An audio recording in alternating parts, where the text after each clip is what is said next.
ब्रह्मांड ही सब कुछ है। समय, स्पेस और मैटर सब कुछ इसी में समाहित है। हमारी पृथ्वी इस ब्रह्मांड में चट्टान का घूमता हुआ एक कण भर है, जो हमारी मिल्की वे गैलेक्सी में मौजूद 200 अरब तारों में से एक का चक्कर काट रही है। यह विशाल संरचना 90 अरब प्रकाश वर्ष की दूरी में फैले हुए आकाश गंगाओं के सागर में सिर्फ एक बूंद के समान है। ये है हमारा ग्रह। हमारी पृथ्वी सुख सुविधाओं से भरपूर एक आरामदायक ग्रह है। एक बार रोजमर्रा के कामों को छोड़ आसमान को देखिए, क्या दिखाई देता है। आसमान में फैली एक विशाल काली चादर में टिमटिमाते हुए तारे कितने खूबसूरत लग रहे हैं। रात में हम जिन तारों को देख पाते हैं वो सब हमारी मिल्की वे गैलेक्सी के एक छोटे से पैच के तारे हैं। हमारी गैलेक्सी में हम यहाँ रहते हैं और रात के समय में हमें सिर्फ इस छोटी सी जगह के तारे दिखाई देते हैं। कितनी विशाल है हमारी गैलेक्सी। लेकिन क्या ब्रह्मांड के सापेक्ष में हमारी गैलेक्सी का कोई अस्तित्व है?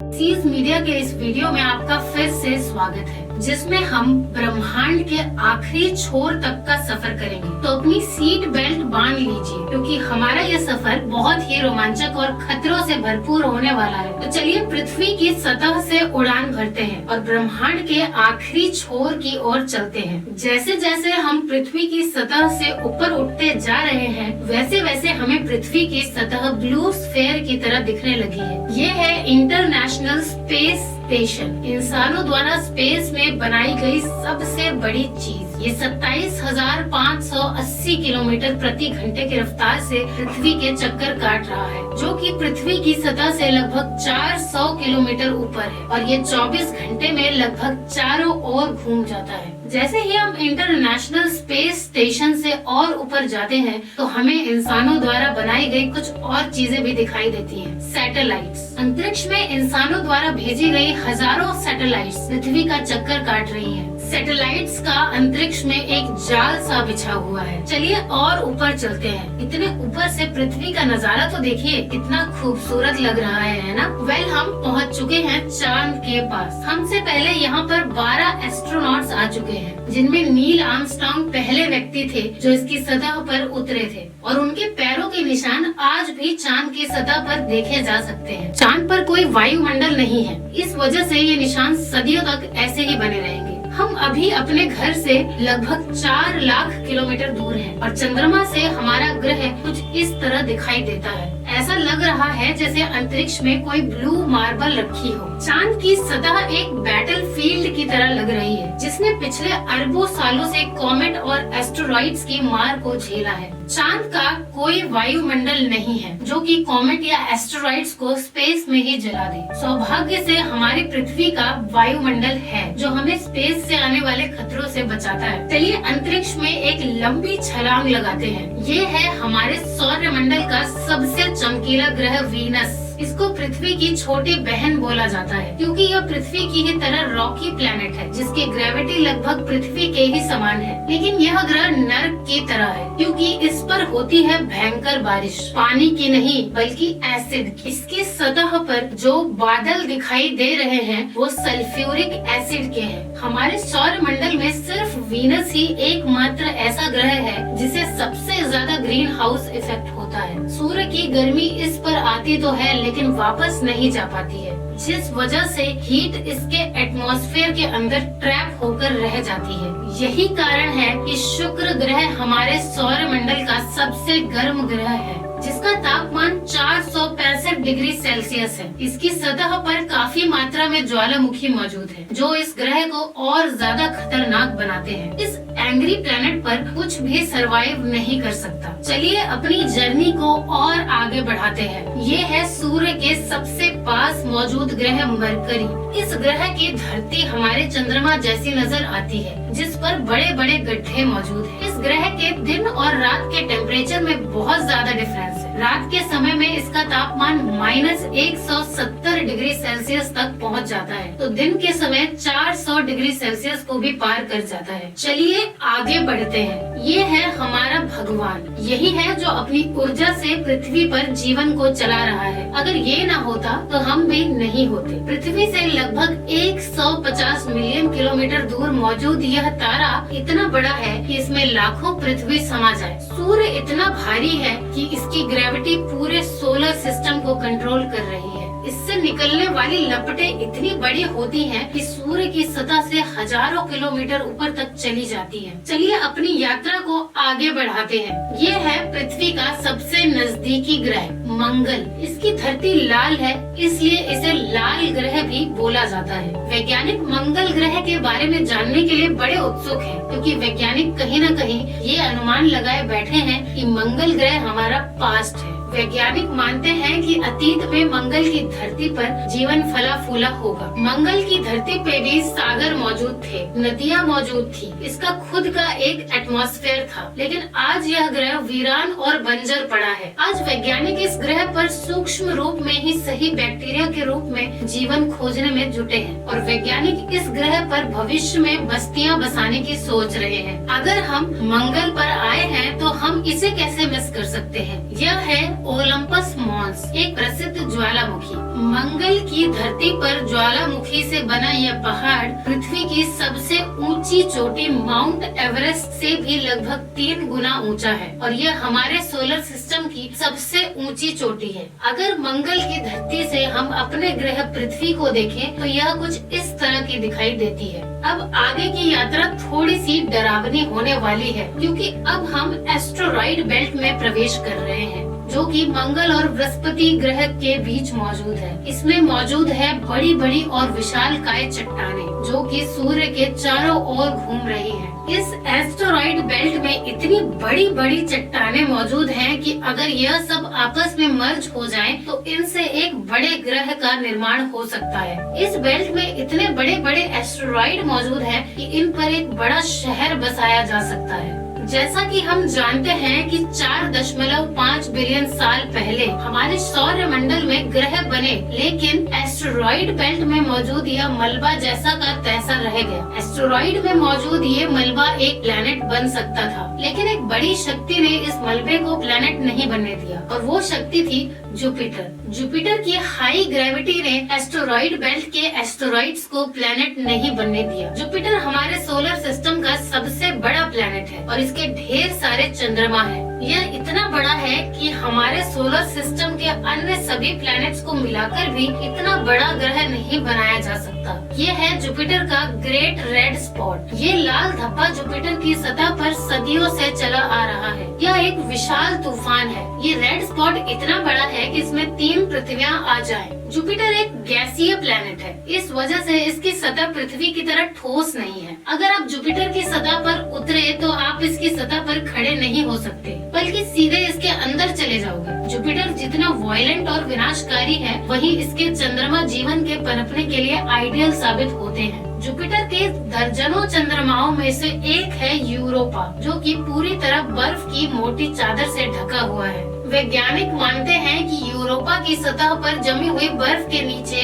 पानी तरल रूप में मौजूद है। इस पर पानी का तरल रूप होना जीवन के होने की संभावनाओं को बढ़ा देता है। हमारे सोलर सिस्टम में बृहस्पति ग्रह के चंद्रमा यूरोपा पर वैज्ञानिक जीवन होने की प्रबल संभावनाएं जताते हैं। हमारा अगला पड़ाव है हमारे सौर मंडल का सबसे खूबसूरत प्लेनेट सैटर्न। शनि ग्रह के छल्ले इसकी सुंदरता में 4 चांद लगाते हैं, जो कि इसकी सतह से लाखों किलोमीटर ऊपर तक फैले हैं। शनि ग्रह को अपने सोलर सिस्टम का ताज माना जाता है। ये है शनि ग्रह का एक चंद्रमा टाइटन। इसका खुद का एक एटमॉस्फेयर है। इस पर हवा है, बारिश होती है, यहाँ तक कि इस पर ऋतुएं भी बदलती हैं। इस पर नदियाँ और सागर मौजूद है। ये चंद्रमा देखने में लगभग पृथ्वी की ही तरह है, लेकिन इस पर जो नदियाँ और सागर हैं, वो पानी के नहीं है, बल्कि लिक्विड नेचुरल गैस के हैं। अगर हम किसी भी तरह इस नेचुरल गैस को पृथ्वी पर ला पाए तो ये इतनी ज्यादा है कि ये हजारों सालों तक हमारे शहरों को रोशन कर सकती है। वैज्ञानिक अनुमान लगाते हैं कि अरबों साल बाद जब सूर्य और ज्यादा गर्म होने लगेगा और एक रेड जायंट बन जाएगा, तब टाइटन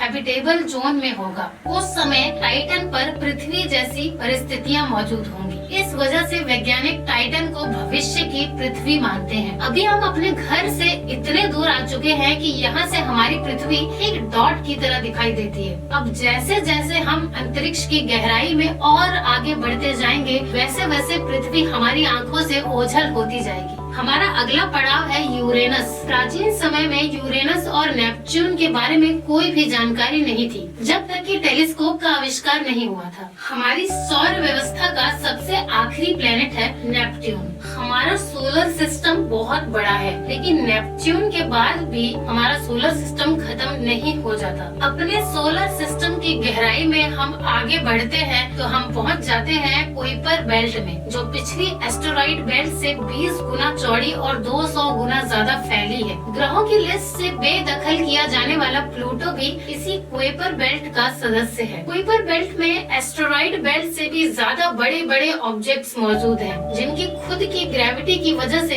इनके चंद्रमा भी हैं। चलिए कुइपर बेल्ट को पार करके आगे चलते हैं। हमारी पृथ्वी से 13 बिलियन किलोमीटर दूर ये है सूर्य से सबसे दूर मौजूद जेड्रा। ये एक बौना ग्रह है, जो एक ऐसा स्पेस ऑब्जेक्ट है जो सबसे दूर सूर्य की परिक्रमा कर रहा है। इसकी खोज 2003 में हुई थी। यह सूर्य की एक परिक्रमा 10,000 सालों में पूरी कर पाता है। चलिए अब अपने सोलर सिस्टम से बाहर का रुख करते हैं। अभी हम इंटरस्टेलर स्पेस में प्रवेश कर चुके हैं। देखिए देखिए अंतरिक्ष की गहराई में ये क्या ट्रेवल कर रहा है। ये तो वॉयेजर 1 स्पेसक्राफ्ट है। यही तो इकलौता स्पेसक्राफ्ट है जो कि इंसानों द्वारा बनाई गई सबसे दूर मौजूद चीज है। ये पृथ्वी से अब तक 19 अरब किलोमीटर दूर जा चुका है। इस स्पेसक्राफ्ट ने अंतरिक्ष में काफी सवालों से पर्दा उठाया है। ये बंदूक से निकली बुलेट से भी 20 गुना तेज ट्रेवल कर रहा है। चलिए अपनी यात्रा को और आगे बढ़ाते हैं। अभी हम सोलर सिस्टम की हदों से इतने दूर आ चुके हैं कि यहाँ से हमारा सूर्य एक आम तारे की तरह दिखाई दे रहा है, लेकिन इतनी दूर से भी इसकी ग्रेविटी को महसूस किया जा सकता है, क्योंकि अरबों की संख्या में यहाँ पर कॉमेट्स को देखा जा सकता है जो सूर्य की ग्रेविटी से बंधे हुए हैं। वैज्ञानिक मानते हैं कि पृथ्वी पर ज्यादातर पानी कॉमेट्स के द्वारा ही आया है। पेंसपर्मिया थ्योरी के अनुसार पृथ्वी पर जीवन कॉमेट्स के द्वारा ही धरती पर आया था। अंतरिक्ष में तैर रही इन छोटी छोटी बर्फीली चट्टानों में जीवन सूक्ष्म रूप में बैक्टीरिया की फॉर्म में मौजूद हो सकता है। कॉमेट्स का एक विशाल बादल हमारे सौर मंडल को घेरे हुए है, जिसे ऑर्ट क्लाउड बोला जाता है। ऐसा माना जाता है कि ये ऑर्ट क्लाउड हमारे सौर मंडल की ग्रेविटी की आखिरी सीमाओं पर है। इसके बाद सूरज की ग्रेविटी कमजोर पड़ने लगती है, जिस वजह से इसके बाद सूरज का खिंचाव बहुत कम रह जाता है। अब यहाँ से आगे की यात्रा एक अननोन और रहस्यमयी स्पेस में होगी, जहाँ बहुत अंधेरा है। यहाँ इतना अंधेरा है कि हम अपनी आँखों से भी कुछ भी नहीं देख पाएंगे। यहाँ देखने के लिए हमें इंफ्रारेड विजन की जरूरत पड़ेगी। हम अपनी पृथ्वी से बहुत बहुत बहुत दूर आ चुके हैं, लेकिन ब्रह्मांड के सापेक्ष में ये हमारा एक मामूली सा स्टेप है। यहाँ से हमें चारों ओर अरबों तारे दिखाई दे रहे हैं, लेकिन अभी हम सबसे नजदीकी तारामंडल की ओर बढ़ रहे हैं। ये है हमारा पड़ोसी सोलर सिस्टम। ये हमसे इतना दूर है कि हमारे सूर्य के प्रकाश को इस तारामंडल तक पहुँचने में 4.3 सालों का वक्त लगता है। इस तारामंडल का नाम है अल्फा सेंटोरी। इस तारामंडल में 3 तारों का समूह है, जिनमें अल्फा सेंटोरी ए और अल्फा सेंटोरी बी तारे आपस में बाइनरी स्टार सिस्टम के तहत जुड़े हुए हैं। इस तारामंडल में प्रॉक्सिमा सेंटोरी बी नामक ग्रह मौजूद है, जो पृथ्वी की ही तरह हैबिटेबल जोन में है और इस ग्रह पर एलियन लाइफ मौजूद हो सकती है। चलिए अपनी यात्रा को और आगे बढ़ाते हैं। पृथ्वी से हम 10 प्रकाश वर्ष दूर आ चुके हैं और हमारे सामने ये एक बेबी स्टार है, जिसने अभी अपना जीवन शुरू ही किया है और इस तारामंडल में अभी ग्रहों का जन्म होना बाकी है। हो सकता है कि इस तारामंडल में किसी ऐसे ग्रह का जन्म हो जाए जो हमारी पृथ्वी की ही तरह जीवन को धारण करने योग्य होगा, लेकिन इसमें अरबों सालों का वक्त लगेगा। हम अपनी यात्रा में आगे बढ़ते चलते हैं और अभी हम ऐसे तारामंडल से होकर गुजर रहे हैं जिसका जन्म हमारे सोलर सिस्टम के साथ ही हुआ था। इस तारे का नाम है ग्लीस 581 और इसकी सबसे बड़ी खास बात है कि इस तारे का चक्कर लगा रहा है एक ऐसा ग्रह जो हमारी पृथ्वी से बिल्कुल मेल खाता है और इस ग्रह पर एलियन सिविलाइजेशन होने की प्रबल संभावना है। वैसे तो हमारी मिल्की वे गैलेक्सी में अरबों तारे हैं, जिनकी यात्रा करना तो दूर, उनको पूरे जीवन काल में गिनना भी संभव नहीं है। तो चलिए अपनी यात्रा को और आगे बढ़ाते हुए मिल्की वे गैलेक्सी से बाहर निकलते हैं। ये है हमारी मिल्की वे गैलेक्सी, जो अरबों तारों का घर है, जिनमें से हमारा सूर्य भी एक है। ये गैलेक्सी इतनी विशाल है कि अगर इसके एक छोर से प्रकाश ट्रेवल करे तो लाइट को भी इसके एक छोर से दूसरे छोर तक पहुँचने में 1,05,700 सालों का समय लगेगा। इन ब्रह्मांड में मौजूद बड़ी बड़ी विशालकाय गैलेक्सियों के सामने हमारी गैलेक्सी कुछ भी नहीं है। यूनिवर्स में मिल्की वे से भी कई गुना बड़ी बड़ी गैलेक्सियां मौजूद है। तो चलिए अपने सोलर सिस्टम और अपनी गैलेक्सी को पीछे छोड़ते हुए इंटर गैलेक्टिक स्पेस में प्रवेश करते हैं। इंटर गैलेक्टिक स्पेस में प्रवेश करके हमें दूर दूर तक अरबों गैलेक्सियां दिखाई दे रही है, लेकिन यह सभी गैलेक्सियां झुंड में है। और ये है हमारी गैलेक्सियों का झुंड, जिसमें हमारी गैलेक्सी मिल्की वे और अन्य पड़ोसी गैलेक्सियां मौजूद है। गैलेक्सियों के इस छोटे से झुंड को लोकल ग्रुप बोला जाता है। गैलेक्सियों का ये लोकल ग्रुप 10 मिलियन प्रकाश वर्ष में फैला हुआ है। जैसे जैसे हम अपनी यात्रा को आगे बढ़ाते जा रहे हैं, वैसे वैसे हमें अन्य गैलेक्सियों के झुंड दिखाई देते जा रहे हैं, और उनमें भी हमारे लोकल ग्रुप की तरह गैलेक्सियां मौजूद हैं। गैलेक्सियों के कई लोकल ग्रुप को मिलाकर एक सुपर क्लस्टर बनता है। अभी हमारे सामने जो मौजूद है वो है वर्गो सुपर क्लस्टर। इसी वर्गो सुपर क्लस्टर में हमारी गैलेक्सियों का लोकल ग्रुप भी शामिल है, और हमारी गैलेक्सियों का लोकल ग्रुप इस छोटे से पैच में है। अभी हम अपने घर से इतनी दूर आ चुके हैं कि सूर्य को तो छोड़ो, यहाँ तक अपनी गैलेक्सी को भी छोड़ो,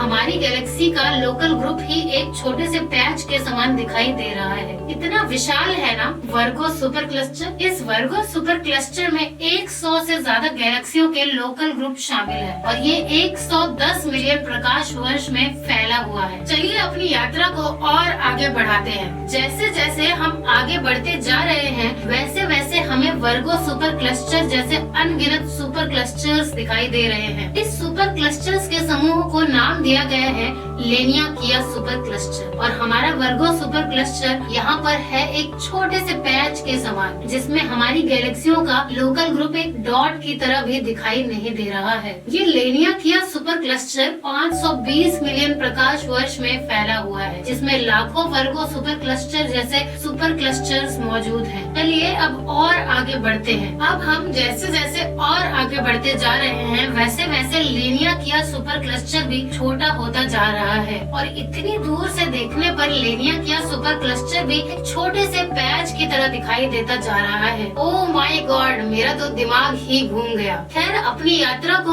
और आगे बढ़ाते हैं। ये है हमारा ऑब्जर्वेबल यूनिवर्स, जिसमें हमारा लेनियाकिया सुपर क्लस्टर एक छोटे से डॉट की तरह मौजूद है। क्या यही हमारी यात्रा खत्म हो जाती है? क्या हमारा ब्रह्मांड इतना ही बड़ा है? वेल, जैसा कि मैंने अभी बोला, ये है ऑब्जर्वेबल यूनिवर्स, यानी ज्ञात ब्रह्मांड। ब्रह्मांड के बारे में हम जो भी जानते हैं वो केवल यहीं तक जानते हैं। हो सकता है कि ब्रह्मांड का विस्तार आगे भी हो, जो अनंत तक चलता जा रहा हो, लेकिन वहाँ से हम तक कोई प्रकाश ही नहीं पहुँच पा रहा हो, जिससे हमें ऑब्जर्वेबल यूनिवर्स के बाहर का भी कुछ पता चल सके। वैज्ञानिक ये भी अनुमान लगाते हैं कि हो सकता है कि हमारे यूनिवर्स जैसे असंख्य यूनिवर्स और भी मौजूद हो, जिनमें हमारा ये ब्रह्मांड एक विशाल सागर में एक छोटी सी बूंद के समान हो। खैर मल्टीवर्स यानी एक से ज्यादा ब्रह्मांडों का अस्तित्व है कि नहीं, यह कोई नहीं जानता, और न ही हमारे पास मल्टीवर्स यानी महाब्रह्मांड के कोई सबूत हैं। लेकिन यह तो तय है कि ऑब्जर्वेबल यूनिवर्स ही ब्रह्मांड का अंत नहीं हो सकता।